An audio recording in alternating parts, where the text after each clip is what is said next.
Bom dia! Bom dia! Bom dia, irmãos.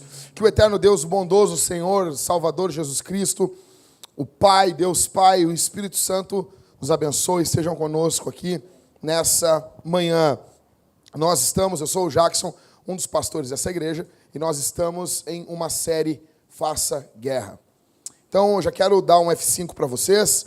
Nós estamos aqui hoje no penúltimo sermão da série sobre Faça Guerra, Make a War, Faça Guerra, com base em alguns livros e algumas palestras do reverendo John Piper para nós.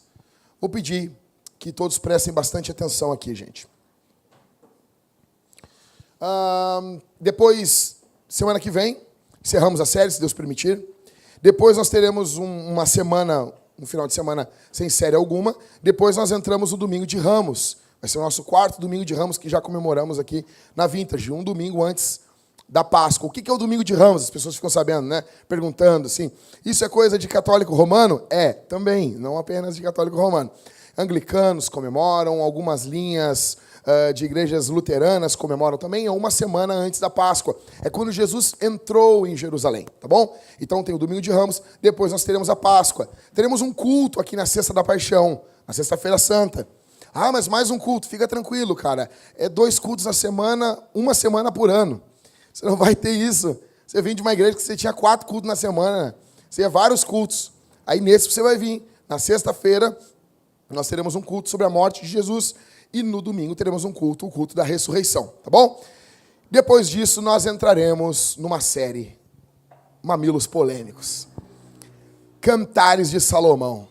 Os prazeres do sexo em Cantares de Salomão. A Bíblia, ela tem um livro que fala sobre isso e vai ser uma bênção, porque é palavra de Deus, é Bíblia. Aleluia. Vai ser um avivamento. Já temos 7 grávidas aqui. Nós temos a grávida de Taubaté ali. A Letícia vai engravidar, assim, ganhou, já vai engravidar de novo. As mulheres tudo estão grávidas também. A Daniela, tudo aí. Vão tudo engravidar logo assim. Ganhou, já vão engravidar de novo. Vai ser um avivamento nessa igreja. Os solteiros vão tudo adiantar o casamento. Vai ser manto, tá bom? Gente, então nós estamos em uma série e hoje eu quero falar para vocês. O título só deixando claro, não vai ser os prazeres sexuais. O título da série vai ser O Rei e a Camponesa, tá bom? Vai ser muito legal. Precisaremos de gente para ajudar em decoração e outras coisas. É isso. Então, nós estamos em uma série, Faça Guerra, e hoje eu quero falar para você sobre fazer guerra contra a depressão.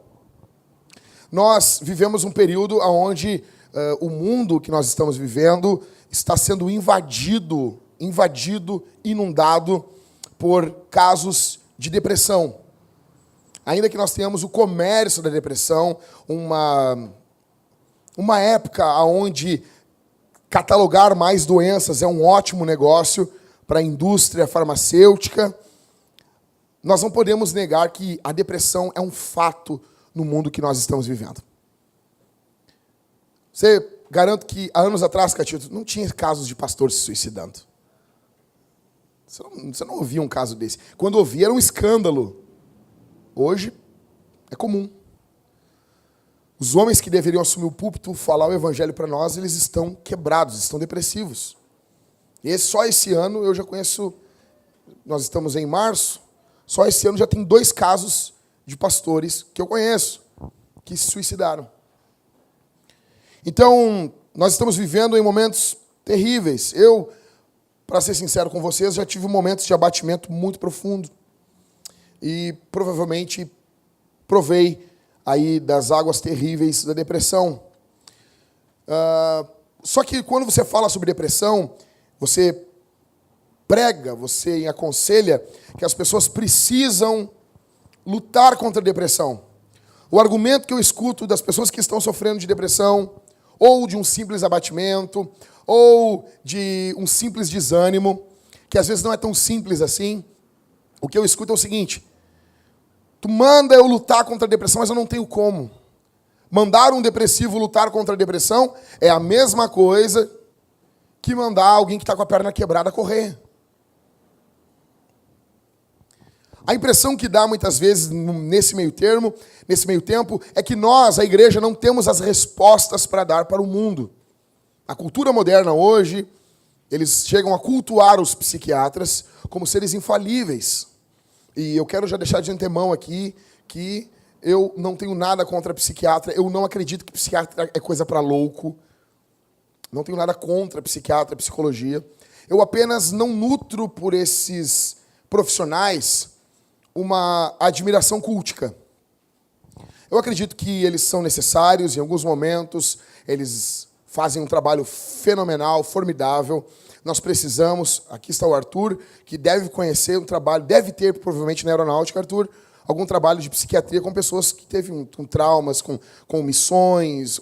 Deve haver isso, né? Deve haver, né? E isso é um trabalho fenomenal. Só que o problema é quando nós olhamos com um olhar quase que divino para essas pessoas. Eu já falei para vocês, um pastor amigo meu de Novo Hamburgo, uma jovem vizinha da igreja, ela foi estuprada, ela é doente mental. E os vizinhos da igreja, foi estuprada por um parente, os vizinhos da igreja são muito amigos do pastor. Eles pediram que o pastor acompanhasse a mãe, a filha, junto com esse psiquiatra. E o que o pastor me contou, ele disse: eu fiquei apavorado, Jackson. O método que eles estavam lidando ali naquele quadro ali era um método extremamente aleatório. E eu comecei a ver com tu é pastor, tu sabe, com 1, 2, 3 consultas, que a psiquiatra estava perdida. E eu chamei ela e perguntei: qual o método que tu está usando? O que tu pretende fazer daqui a 3, 4 consultas? Ela não tinha. Ela ia fazer perguntas, aleatório. Eu sei que existem bons profissionais que não fazem isso. Mas eu também, vivendo já mais de 20 anos no Evangelho, eu sei que nós vivemos uma época onde a cultura mentiu que a igreja, que a Bíblia, que os pastores não têm resposta para doenças mentais ou doenças psicossomáticas, ou melhor dizendo, depressão, angústia, estresse. Como se a Escritura não tivesse resposta para isso. A minha tese, a forma como eu enxergo é que essas pessoas, esses profissionais, eles são extremamente necessários. Só que a igreja possui respostas, e muitas vezes, respostas melhores. A questão é que muitas vezes nós, quando estamos vivendo um problema, nós não queremos ajuda. Nós queremos apenas um aplauso ao nosso dilema. Nós queremos apenas pessoas que nos admirem por estarmos passando certos problemas. Nós não queremos lutar, nós não queremos guerrear, nós queremos apenas pessoas que nos aplaudam e digam assim: nossa, como você sofre bem, você é uma pessoa forte, como você sofre bonito. Nós queremos apenas admiradores. Se você não é desse time, se você é alguém que quer lutar contra a depressão, nesse começo de 2018, se você é alguém que quer lutar contra a tristeza, o abatimento, o desânimo, esse sermão é para você. Lloyd Jones dizia no seu livro Depressão Espiritual que a maior razão por que os cristãos não fazem nenhuma diferença no mundo de hoje é porque vivem numa condição de depressão espiritual. Diz ele que a maior necessidade hoje é de uma igreja reavivada e alegre. Lloyd Jones foi um pastor na capela de Westminster, na Inglaterra. E eu não sei se você sabe, ele era médico. E ele era o médico da rainha. Ele abriu mão de ser o médico da rainha para ser um pastor. Então, não é apenas um aventureiro falando sobre depressão. Compre esse livro, Depressão Espiritual, editora PS, me dê um de presente, eu não tenho. Vou ficar muito feliz. Já quero dizer para vocês que foi acumulando, as contas foram chegando, e eu tenho R$549 de livro para comprar. Então, se Deus tocar no teu coração, pastor, aqui está R$9. 549, estou te ajudando com 9 aqui, ó. Pum, falta só 540. Eu vou ficar feliz. Mas esse livro, compre para você, compre um para os irmãos. PES, Publicações Evangélicas Selecionadas, Depressão Espiritual. A capa é feia pra caramba, tá bom? Ignore que as capas da PES são horríveis. Parece as capas da Shed, mas o conteúdo é muito bom. Ele fala nesse livro sobre a depressão espiritual. David Briner também, eu li o diário dele, foi um missionário, século XVIII. Ele era um homem que ele era extremamente invadido por depressão. Ele conta que depois de cristão ele continuava deprimido. Só que agora ele havia uma fortaleza dentro dele. Spurgeon, com 24 anos de idade. Ele conta que um período, quando ele tinha 24 anos de idade, já era pastor, já era o São Spurgeon. Ele tinha crises de choro tão intensas que ele ficava, às vezes, um dia inteiro chorando. E ele não sabia o porquê estava chorando. Depressão. John Piper diz, e se John Piper diz, você tem que prestar atenção, que os estudos sobre o cérebro estão ainda em fases iniciais. Piper diz, ninguém pode dizer que uma fé robusta na palavra de Deus não nos dá vitória contra a depressão. Ninguém. Nem um estudioso de depressão, porque eles não sabem ainda o bastante. O Piper continua dizendo, e ele diz que a confiança, ele diz que com certeza saberemos isso na eternidade, que a confiança na palavra de Deus pode sim produzir até meios físicos de saúde mental. Então, não, Jack, o meu problema é orgânico. Ainda que, deixa eu dizer um negócio para vocês, a porcentagem de depressão por problemas de enzimas no cérebro, ela é menos de 1%. É minúsculo. Mas ainda assim, a palavra de Deus pode fortalecer você. E com isso, eu não estou dizendo que você vai parar de tomar remédios antidepressivos. Se foi receitado para você tomar, continue tomando. Não estou dizendo para você parar de tomar remédios que foram receitados por um profissional. Mas beleza, como é que eu faço guerra contra a depressão?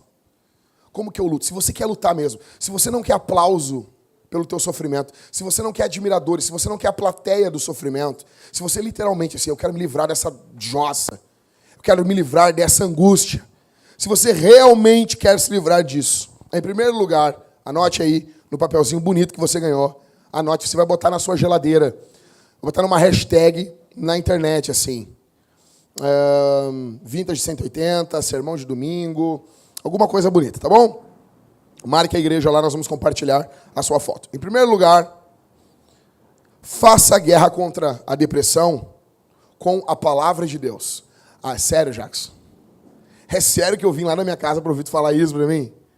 É sério? Eu já sabia. Não, Jackson, você é batido demais. Tem gente que quer um sermão que o cara tire um coelho da cartola, cada ponto do sermão, né? Ah, olha aqui. Não. Em primeiro lugar, basicão, lute, faça guerra contra o abatimento com a palavra de Deus. Você começa a perder a guerra quando você não tem uma arma. Então, já quero deixar para você aqui, eu não sou desarmamentista, glória a Deus. Ah, mas eu sou pastor. Seja você, não tem problema, não enche o meu saco, entendeu? Eu sou a favor de armas, sou a favor de se armar, tenho curso de tiro, apesar de ser estrábico, atiro relativamente bem, então eu gosto disso. Claro que eu não atiro que nem o Arthur ali, sua esposa, a atiradora, a Ramba, né? A Ramba. Então, assim, é óbvio, mas você perde uma guerra se você não tem uma arma. Nessa noite, na noite passada, a Camila foi entrar no Uber e o Uber foi assaltado. Por que o Uber foi assaltado? Por quê?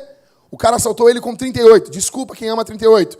38 é uma porcaria. Tô brincando, é legal. Tem um tamborzinho bonito, 6 tiros ali, acabou a tua esperança. Mas o cara com um tamborzinho de 6 tiros, o cara assalta e rouba teu carro. Por que isso? Porque as pessoas que estão em volta não têm arma. Se você está ali com uma bazuca e o cara vai assaltar, tu explode ele. Imagina, para a glória de Deus, explodindo fumaça, assim, saindo fumaça da cabeça do cara. Cadê a cabeça do ladrão? Explodimos ela. Que alegria. Por quê? Porque você tem uma arma, você tem um tiro, você pode tirar. Imagina uma metralhadora, segurando aquela metralhadora do Rambo com uma mão só, a munição na outra. Vai mentir pro capeta, ninguém faz aquilo. Arnold Schwarzenegger segurando uma pump a 12, aquela com uma mão só. Não acredite, é tudo mentira. Mas eles tinham uma arma. A questão é que estamos em uma guerra espiritual. E numa guerra contra a depressão, você precisa ter armas. Você precisa de um pequeno arsenal. Deixa eu explicar uma coisa. É 3 da madrugada, você ouve um barulho. O Arthur levanta assim.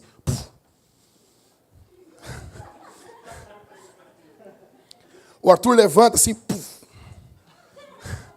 Fique aí, meu amor. Eu vou resolver isso. Ele já solta aquela cadela dele que tem uma cara de louca. Olhem, o Arthur tem uma cachorra que cheira a cocaína. É terrível. Ela parece um pica-pau louco, aquele primeiro pica-pau que tem umas polainas nos pés. Louco, assim. O Arthur não vai pegar, não vai montar uma K-47, não vai pegar, montar uma bazuca. Não, ele precisa de algo rápido. Não, mas eu tô aqui, mas só tenho o 22 da vovó, todo enferrujado. Às vezes é útil. Pequenas armas. Um pequeno arsenal. A sua mão. Você precisa ter textos decorados da Escritura. Pequenos textos da Escritura. Pequenas porções do Evangelho. Olha o que diz o Salmo 73, verso 26. Meu corpo e o meu coração desfalecem. Não, negão. Espera um pouquinho. Meu corpo e o meu coração desfalecem. Olha o que o salmista está falando. A gente pega e lê isso aí. Meu corpo e meu coração desfalecem. Ai, não sei o que. A gente não para. Só um pouquinho. O meu corpo e o meu coração desfalecem. Tem algo muito errado com o salmista aqui.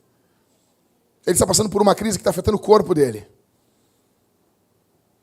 A tristeza, a angústia já é tão grande sobre a vida dele que já estão invadindo as áreas físicas.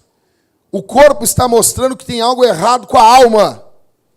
O que o salmista diz? Mas Deus é a fortaleza da minha vida e minha herança para sempre. O salmista tem depressão.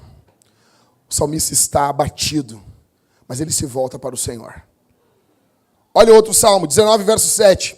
A lei do Senhor é perfeita e restaura a alma. A alma é a sede dos sentimentos. Salmo 19, verso 7. Eu pergunto para você, aonde está a restauração dos teus sentimentos? O salmista está dizendo que está na Bíblia, na palavra.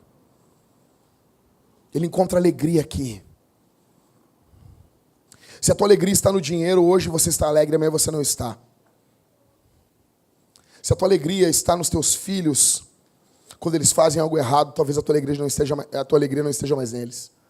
Quando eles forem embora, eles vão ir. E eles vão ir. Não adianta. A esposa é muito mais legal do que a mãe. Eles vão deixar você. Eles vão embora. Tem um texto de 1 Samuel, capítulo 30, nós lemos ontem lá em casa, e eu amo demais esse texto. Olha bem, eu amo demais esse texto, capítulo 30, verso 6, então eu quero que você preste atenção nele. Davi também se angustiou, pois a tropa falava em apedrejá-lo, porque toda a tropa estava amargurada por causa de seus filhos e de suas filhas. Mas Davi se fortaleceu no Senhor, seu Deus. Saul está perseguindo Davi.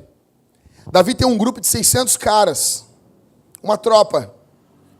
E esses 600 caras estão com Davi nas suas lutas, nas suas batalhas. Estão protegendo Davi. Só que talvez não, em uma luta, quando eles saíram, um exército veio e roubou todas as riquezas da tropa. Roubaram as mulheres, os cachorros, os camelos. Roubaram tudo, os filhos. E quando eles voltam, está tudo roubado. A tropa olhou para Davi e disse assim, isso só está acontecendo com nós por causa desse cara. E os caras começaram a falar em apedrejar Davi. Você imagina os teus amigos falando em te apedrejar. Ai, Jackson, eu já passei por isso, um apedrejamento virtual. Vai plantar batata. Eu não estou falando de, ele deu não gostei no meu post no Facebook. Não estou falando disso. Estou falando de pedra, do grego pedra. Do hebraico, nesse caso, né? Pedra do hebraico, pedra. É pedra. Os caras estão pensando assim, vamos apedrejar ele? Seria legal. Enterra, deixa só a cabeça de fora e vão apedrejar ele. Seria interessante? Isso deixa Davi angustiado. Porque os caras que ele conta, os amigos dele, a congregação dele, o time dele, está indignado com ele. E o texto diz, mas Davi se fortaleceu no Senhor, seu Deus. Se os teus amigos pensassem em te apedrejar, você ia ficar chateado. Quando as coisas não estão bem na sua vida, você se fortalece onde? Onde está a tua fortaleza? Não importa de onde vem a sua depressão, abatimento, desânimo, não importa de onde venha. Não importa se é físico, não importa se é emocional, não importa se é um trauma do passado. O diabo vai querer usar isso para destruir você. Ele vai usar isso. Ele vai usar isso. O trabalho do diabo é tirar a tua fé. Olha só, é Bíblia. Esqueça o que os novos reformados falam. Eles ignoram a pessoa do diabo, sendo que a Escritura não ignora. Então, Jesus chega para Pedro e diz assim, Pedro, o diabo te pediu essa noite. O diabo pediu para te peneirar como trigo. Aí Jesus diz, mas eu roguei por ti, para que a tua fé não desfaleça. O que é que o diabo pediu? O que o diabo queria tirar de Pedro? O próprio texto de Jesus revela. Porque Jesus diz, mas eu roguei por ti, para que a tua fé não desfaleça. O que o diabo quer tirar de Pedro é a fé. O John Piper disse que o diabo ele tem uma peneira, onde ele coloca os cristãos e ele mexe essa peneira. E o intuito é que a nossa fé passe pelos furos dessa peneira. E nós viemos perder a nossa fé. E Jesus roga para que Pedro não perca a sua fé. O diabo quer tirar a tua fé. Que você se esqueça da palavra. Olha o que diz esse outro salmo, capítulo 30, verso 5. Porque sua ira dura só um momento. No seu favor está a vida. O choro pode durar uma noite, mas o cântico de júbilo vem de manhã. O diabo vai pegar os seus problemas, as suas angústias, ele vai superdimensionar essas coisas, para que você pense que a noite dura para sempre. O salmista está dizendo, o choro dura uma noite, mas a alegria vem pela manhã. O diabo vai trabalhar constantemente para que você pense que você não está num túnel, mas para que você pense que você está em uma caverna, que não há saída do outro lado. Você luta contra a depressão. Você guerreia contra a depressão. Olhando em primeiro lugar para a palavra de Deus. Meu conselho é, você tem que ter pequenos trechos da Escritura. Então imagina, lembra sempre do Arthur levantando de manhã, tcharam, entendeu? O Arthur levantando. O que tu vai ter? Uma pistola. Você não vai pegar ali fuzil R15 lança-granada. Imagina. Daí desce a Stephanie assim, amor, o sol na cara assim, cadê a parede da casa que estava aqui? Eu explodi o ladrão, explodiu a casa, explodiu a cadela, explodiu todo mundo. Não! Você precisa de pequenos textos da Escritura à mão. Não, pastor, eu estou decorando o Salmo 119, você não vai conseguir. São muitos versículos. Você precisa de textos para se lembrar no momento da angústia. Salmo 16, verso 11, eu amo esse salmo. Tu me farás conhecer o caminho da vida, na tua presença, plenitude de alegria, à tua direita, eterno prazer. Esse texto é para mim. Você tem que olhar o Salmo 16, verso 11 e dizer, é meu. Eu tomo posse. E aí pode. Me lembro quando nós perdemos agora o nosso bebê, a Thalita, ela vinha recitando a pergunta 1 do Catecismo Nova Cidade. Qual a a nossa única esperança na vida e na morte, que nós não somos de nós mesmos, mas pertencemos corpo, alma, na vida e na morte a Deus e ao nosso Salvador Jesus Cristo. Qual a nossa única esperança na vida e na morte? Que nós não somos de nós mesmos, mas pertencemos a Deus. Pertencemos corpo e alma na vida e na morte a Deus e ao nosso Salvador Jesus Cristo. E ela vinha recitando isso. As lágrimas rolam, se recita o catecismo, se lembra, eu pertenço a Deus, as minhas dores estão nas mãos de Deus. Você tem um arsenal, você tem armas, você luta, você não se prostra diante da depressão. Você vai sofrer. Eu pergunto para você, quando o abatimento vem, quando a depressão vem, para onde você corre? Para onde você vai? Nós conhecemos os cristãos não nos seus melhores dias, mas nos seus piores dias, e você terá dias maus. Efésios diz, capítulo 6, que nós temos que nos armar com a armadura de Deus para que nós possamos resistir no dia mau. O dia mau vem. Onde está o seu refúgio? Qual é o seu arsenal? Qual é o seu texto preferido? Qual é o salmo que você se lembra? Qual é o texto de Isaías? Não temas, porque eu sou contigo, eu te ajudo, eu te fortaleço. Isso não é coisa de neopentecostal, isso é coisa de crente. Isso é coisa de crente, é coisa de gente que ama a Bíblia. Eu, Senhor, teu Deus, sou contigo. Jack, estou sendo perseguido no serviço. Estão me perseguindo. Estão levantando mentiras contra mim. E o que tu está fazendo? Eu pergunto simples. O que tu está fazendo? Eu estou me lembrando do que disse Isaías. Que as águas não iriam me afogar. Que o fogo não iria me destruir. Que o Senhor é comigo. E você vai nutrindo a tua fé, alimentando a tua fé na palavra de Deus. Em primeiro lugar, então. Você quer guerrear contra a depressão? Guerreie usando a palavra de Deus. Em segundo lugar, faça guerra contra o abatimento, contra a depressão, pregando a si mesmo.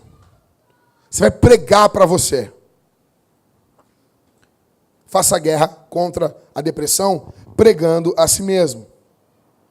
Salmo 42, do verso 3 ao verso 5 diz, olha o que o salmista está falando. Minhas lágrimas têm sido o meu alimento, dia e noite. Esse cara não está bem. Você concorda comigo? Isso aqui você não lê no café da manhã e não pensa mais nisso depois do resto do dia. Isso aqui é algo sério. Minhas lágrimas têm sido o meu alimento dia e noite, enquanto me dizem toda hora, onde está o teu Deus? Verso 4. Mas eu acho que tem crianças apanhando dentro dessa linha às vezes. Eu ouço gritos de sofrimento ali dentro. Terceira pelas crianças. Não. Terceira pelas professoras. Elas precisam mais. Verso 4. Derrama minha alma dentro de mim, ao me lembrar-me de como eu guiava a multidão em procissão à casa de Deus, com gritos de alegria e louvor, multidão em festa. Verso 5. Por que estás abatido, ó minha alma? Por que te perturbas dentro de mim? Espera em Deus, pois ainda o louvarei, minha salvação e meu Deus. O salmista repreende ele. O salmista discute com ele. O salmista briga com ele. Tem um vídeo na internet, com certeza o Catito já compartilhou esse vídeo.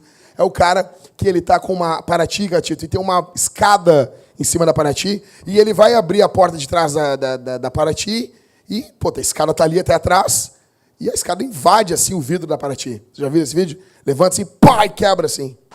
O que aquele cara faz? Ele levanta as mãos pro céu. Tipo, ele tá indignado com ele. E ele bate palma para ele. Isso aí. Aponta assim. Ele tá indignado com ele. Ele tá brigando com ele. Eu amo gente que briga consigo mesmo. Eu amo gente. Aquele cara, por quê? Se fosse um outro cara que tivesse quebrado aquele vidro ali, ele ia fazer a mesma coisa. Ele ia bater palma pro cara bonito. Olha que tu ferrou. Quase 200 pila agora num vidro. O Brogni consegue mais barato pra gente, com certeza. Mas agora aquele cara quebrou o vidro. E ele está indignado com ele. A questão é, você fica indignado com você? Você prega para você? Olha o que o salmista está dizendo. Por que estás abatido a minha alma? Por que tu te perturbas dentro de mim? Qual é a exortação? Qual é a repreensão que ele vai dar para ele mesmo? Olha o que diz o texto. Espera em... Ele está pregando para ele mesmo. Espera em Deus. Espera em Deus. Lloyd Jones diz que devemos falar para o eu e não ouvir o eu. Você deve pregar para o eu e não deixar o seu eu pregar para você. Acordou? Vem aquela angústia, é o teu eu pregando para você mesmo. Você ouve teu eu fala. E começa a trazer coisas que provavelmente nunca vão acontecer. E você está deixando o seu eu pregar para você. Enquanto a Escritura está mostrando que eu devo pregar para o meu eu. Eu não devo aceitar esses pensamentos que brotam na minha cabeça. De angústias, abatimentos. O salmista detecta isso. Qual é a saída? Porque tu está perturbado. Como diz o Estênio Márcios. Puxa uma cadeira, minha alma. Senta, vamos conversar. Te lembra daquele que disse. Te lembra do Senhor. Senta, minha alma. Por que tu está perturbada? Por que tu está angústia? Por que tanta angústia? Espere em Deus. Lloyd Jones diz que você precisa tirar esses pensamentos da sua mente logo de manhã. O problema é que os crentes acordam e já pegam o WhatsApp. Não dá. Nunca vai dar desse jeito. Você sempre será angustiado. A primeira coisa que você pensa tem que ser na palavra de Deus. Pega o celular ali e já lê um texto, já lê um salmo. 5 versículos, cara. Salmo 15. 5 versículos. Nego, tu lê 5 versículos, cara, em 20 segundos, menos até, cara.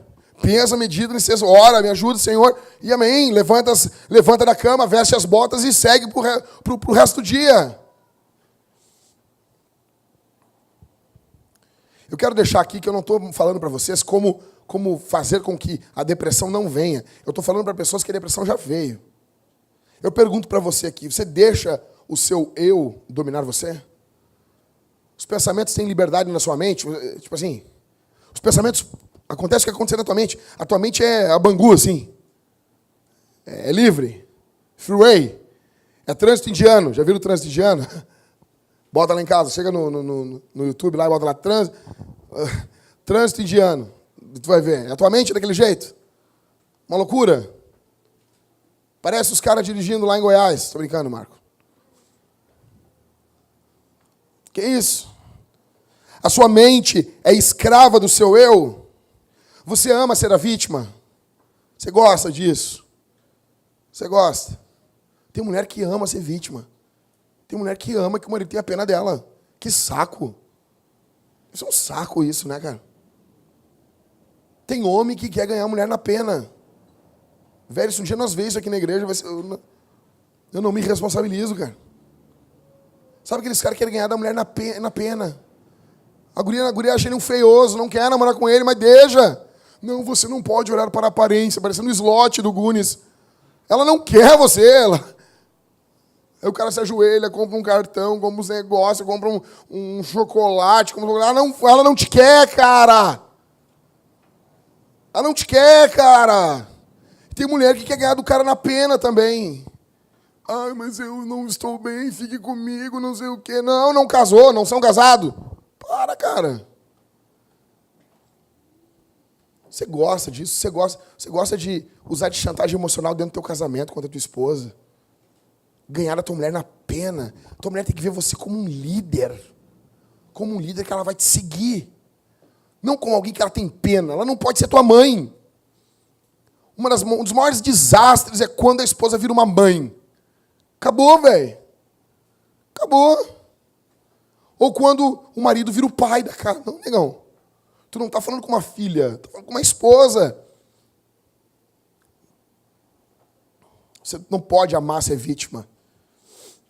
Então, em primeiro lugar, como nós lutamos contra a depressão? Em primeiro lugar, palavra de Deus, Bíblia, pequeno arsenal. Segundo, pregando para si mesmo. Terceiro e último, faça a guerra contra a depressão olhando para Jesus. Jesus é o último argumento. Jesus é o argumento final. Jesus é o último argumento de Deus. Era para o cara, Jesus é tipo um super trunfo, assim. Você está discutindo com o cara, brigando com ele, brigando. Aí o cara fala assim, Jesus fazia assim. Era para acabar. Era para acabar. O cara, eu não gosto de armas, eu odeio armas. Jesus tem espada em Apocalipse. Puf, acabou. Era pro cara falar, pá, é verdade. Vou lá tirar meu porte.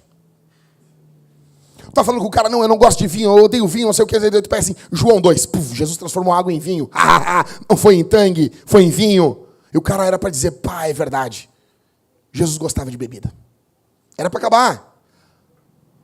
Era para você chegar a pessoa vegana dizendo assim, não como carne, eu odeio carne, porque a Bíblia é contra a carne, não sei o quê. E você puxa, puf, Jesus fazendo churrasco em João capítulo 20.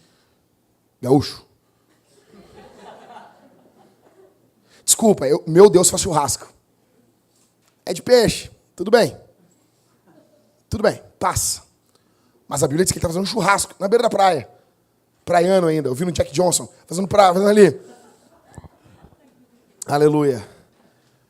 Ele faz churrasco para os outros ainda. E eu acho que é mal passado, não sei porquê. Churrasco não... Por favor, não me convide para comer carne bem passada. Por favor, pare com isso. Pare com isso. Eu não sou judeu. Tem que escorrer o sanguinho. Glória a Deus. O cara chega com a carne, parece uma borracha. Come tu isso aí, cara. Come tu isso aí. Não tem um canino aqui embaixo aqui. Não sou... Aí, os caras discutindo se pode ou não comer. Aí tu diz assim, Jesus comia carne. Era para acabar a discussão. Mas não. Hoje em dia tu fala, Jesus, as pessoas... Ah, mas não sei. Como assim não sei? O diabo obedece a Jesus. Tu chega para um demônio e diz assim, sai. O demônio faz o que acontece. O demônio sai. Tu vai orar por uma doença. A doença vai embora. Os crentes não. Os crentes são pior que o diabo, pior que a doença, cara. A Bíblia fala isso? Não sei. Porque é pior que o diabo. Até o diabo sabe que a Bíblia diz isso. O último argumento é como que eu faço guerra contra abatimento, contra a depressão? Olhando para Jesus.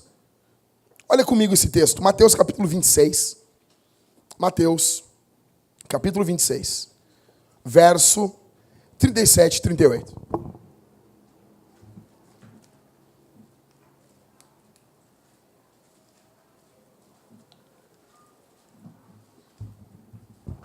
Mateus 26, 37 e 38. Verso 37.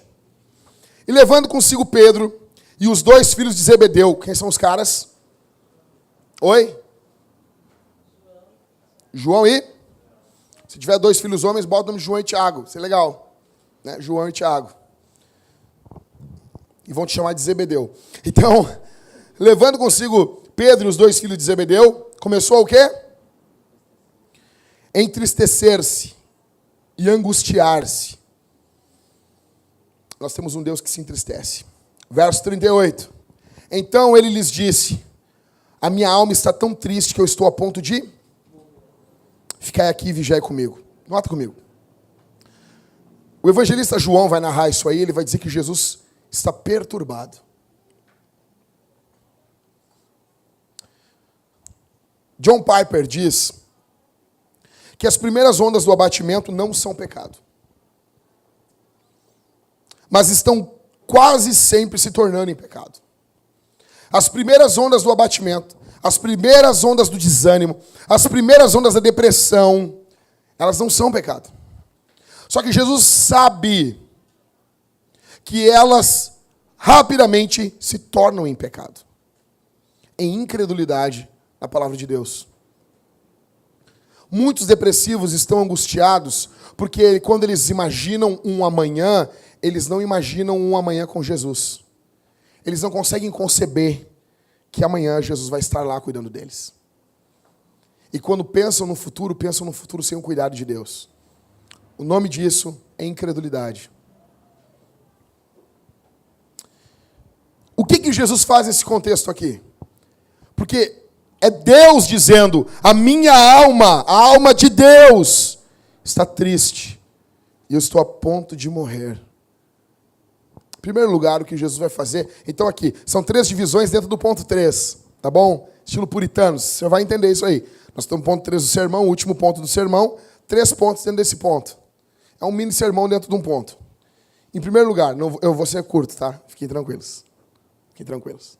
Em primeiro lugar, o que Jesus faz? Ele escolhe amigos íntimos. Pedro, Tiago e João. Os caras da musiquinha. No mar da... Lançaram a rede, mas não? Você sabe, conhece, né? Depois cheinha de peixinhos. Você sabe, Pedro, Tiago e João é o time de Jesus. Ah, mas eu não acho certo. Eu não acho certo tu, mas Jesus tem um time dele. Para. Jesus tem uma multidão.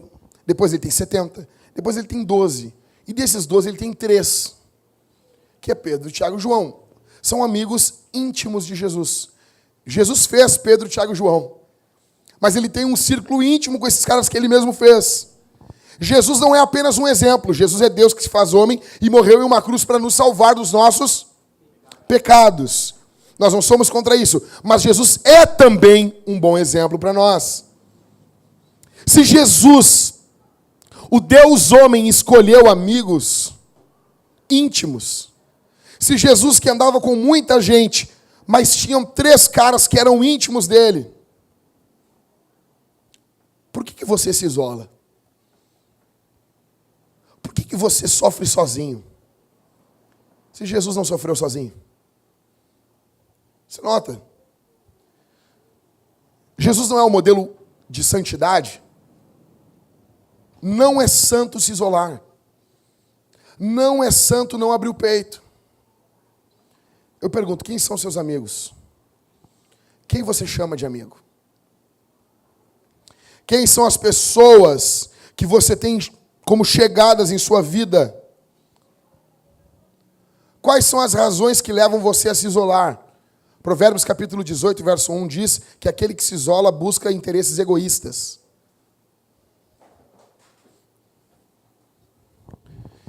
Jesus não estava sozinho. Aqui nós vemos que não é sábio e nem santo nos isolarmos. O pecado que nos isola, não a santidade. Então, se eu quero vencer a depressão, eu preciso olhar para Jesus. Jesus escolheu amigos. Em segundo lugar, Jesus abriu o coração para eles. Olhe comigo o que diz o verso 38. Então ele lhes disse: a minha alma está tão triste que eu estou a ponto de morrer. Ficai aqui e vigiai comigo. Jesus, o Deus encarnado, abriu o coração para eles. Abriu o peito. Está tudo ruim. Está ruim aqui dentro. Estou angustiado. Estou triste. Tem uma tribulação aqui. Jesus abriu o peito para eles. Jesus, o ato de abrir o peito mostra que Jesus está guerreando contra o pecado. A Bíblia diz, Jesus falou antes em João capítulo 14, não se turbe o vosso coração, não fiquem atribulados, não fiquem desanimados, crede em Deus, crede também em mim. Ou seja, a luta contra a tribulação, contra a angústia do coração é pela fé. A fé não é simplesmente eu acredito um ser, não. A fé, eu deposito nele a minha alegria, eu deposito nele todo o meu amor, toda a minha esperança. Ou seja, Deus tem fé. Porque a alegria de Deus está em Deus. Não como um pecador, não, mas de forma perfeita. O alvo da adoração mostra e revela onde está a nossa fé. O alvo da adoração de Jesus revela onde está a confiança, a alegria de Jesus. Onde está a tua alegria, aí está o teu Deus. Jesus está fazendo aqui, ele está abrindo o seu coração. Para quem que você abre o seu coração? Para quem que você abre o seu peito? Quem pode confrontar você? Quem pode falar com você? Quem? Quem tem acesso ao que se passa com você? Quem é que você procura e abre o seu coração? Eles temem a Deus? Eles vão te ajudar? Ou não? Ou não? O pecado, ele faz com que você se afaste de quem confronta e ajuda você. A primeira coisa que você fará se você pecar é se afastar de quem leva você para mais perto de Deus. Eu pergunto, você evita abrir seu coração para as pessoas que podem ajudar você? Você é autônomo? Você é o bonzão? Jesus é fraco, né? Você é o bonzão. Você é o bichão, né?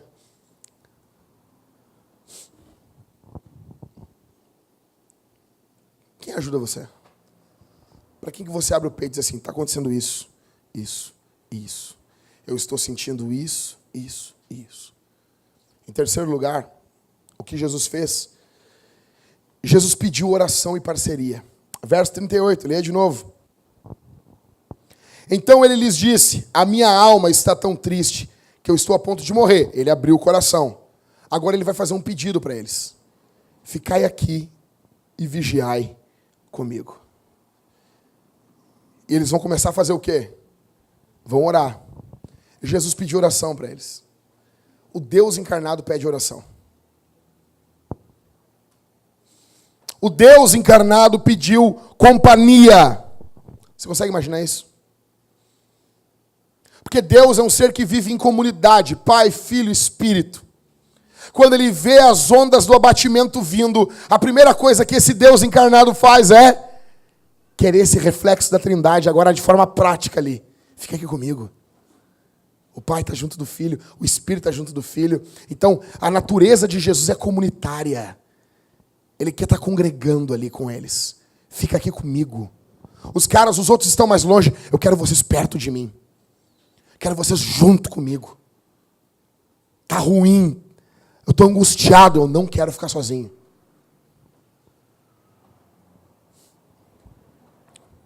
Fica claro nesse texto que abrir o peito, pedir ajuda, não é coisa de gente fraca.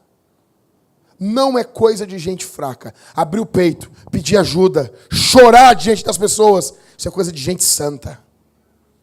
Isso é coisa de gente que ama a Deus. Isso é coisa de gente que quer ver Deus sendo honrado. Isso é coisa de gente que ama Jesus. Eu pergunto para você aqui, essa manhã, você pede ajuda, você pede parceria, ou você quer resolver tudo sozinho? O casamento está sendo destruído, e você quer viver de fachada. E homens fazem muito isso. Homens vivem de fachada. Mulheres são mais honestas. Você vai falar com um casal, o cara tá tudo bem. A mulher, ela vai dizer, não tá. Estava conversando com o pastor Fábio, e ele me relatou, estava contando que ele fez um aconselhamento com outro pastor. Ele contando, esse pastor, que na Segunda Guerra Mundial, na Primeira Guerra Mundial, não havia ainda o Tratado de Genebra sobre as leis da guerra. Então, o gás tóxico que matava, ele não tinha cor. Então, o gás matava as pessoas. Sabe que agora tem cor, tem as cores lá. E aquilo é um tratado, né, que houve em Genebra, se não me engano, em Genebra. Como que os soldados guerreavam na Primeira Guerra Mundial? Eles vinham com uma gaiola, e tinha dentro da gaiola um pardal. E vinha o cara da frente, invadindo com a arma e com uma gaiola. E ele olhando o pardal. Quando, de repente, o pardal caía. Ele gritava, gás! E eles botavam as máscaras, porque o pardal é mais sensível. E ele morria antes. O pardal é nossas esposas. A gente ainda está de pé, mas às vezes ela não está mais. Já morreu. Já está destruída. E muitas vezes nós não abrimos o peito para manter uma imagem que está tudo bem. E Deus sabe que não está tudo bem dentro da tua casa. E o Senhor sabe. Se o próprio Jesus, ele não quis manter imagem nenhuma. A gente está falando aqui de Deus. De Deus, o Criador, o mantenedor de tudo. O que sustenta todo aquele mundo ali. Isso aqui não é teatro. Isso aqui é de verdade. Esse Deus abriu o peito para eles. Você é chamado a fazer o mesmo aqui. Você é chamado a se desnudar a alma diante dos teus irmãos. Você pede ajuda? Pedidos de ajuda não tem nada a ver com fraqueza, tem a ver com santidade. Eu encerro dizendo que é pecado não guerrearmos contra o abatimento, contra a depressão. Não estou dizendo que é pecado ter depressão. Não estou dizendo que é pecado ter abatimento. Não estou dizendo que é pecado ter desânimo. Estou dizendo que é pecado não guerrear contra isso. Olha para mim aqui, gente. É pecado não guerrear contra isso. Você peca contra o Senhor quando você se prostra. Quem viu aqui o filme Pearl Harbor? Quem se lembra? Quem se lembra? Só eu, Arthur? Só, mais dois. Viram? Ben Affleck. Batman bochechudo. Se lembra dele? Se lembra? Pearl Harbor é o porto de Harbor, quando os japoneses da Segunda Guerra Mundial, eles saem com seus aviões loucos, enlouquecidos. Óbvio que só pode ser oriental fazer um troço desse. Eles vão metralhar o porto de Harbor e depois eles vão se jogar. São os kamikazes. Se os Estados Unidos não respondessem àquele ataque, ficaria claro que o Japão dominou os Estados Unidos e agora os Estados Unidos está aliado ao Japão.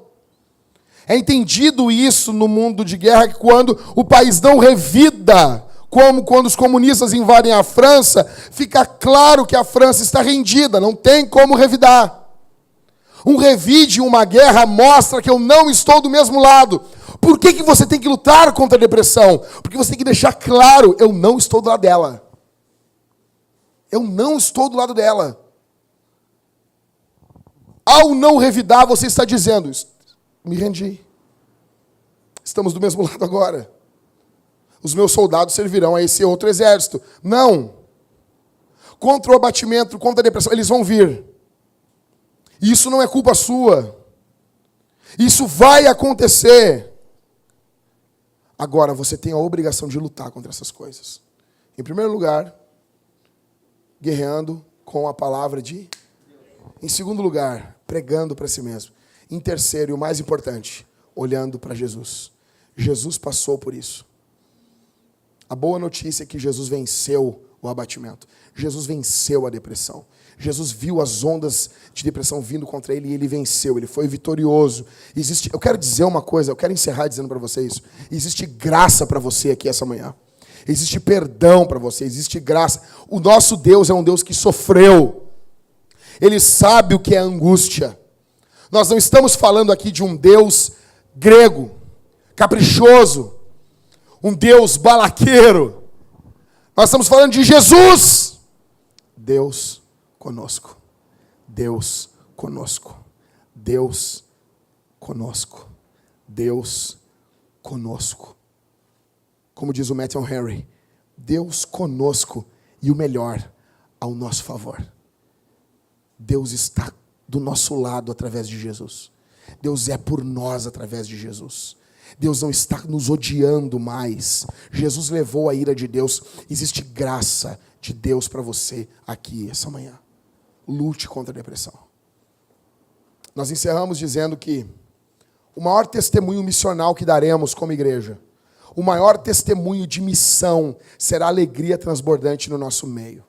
Nós precisamos de uma igreja pulsante em alegria, uma igreja que lute contra o abatimento, que lute contra a depressão. Vamos ficar de pé? Vamos orar?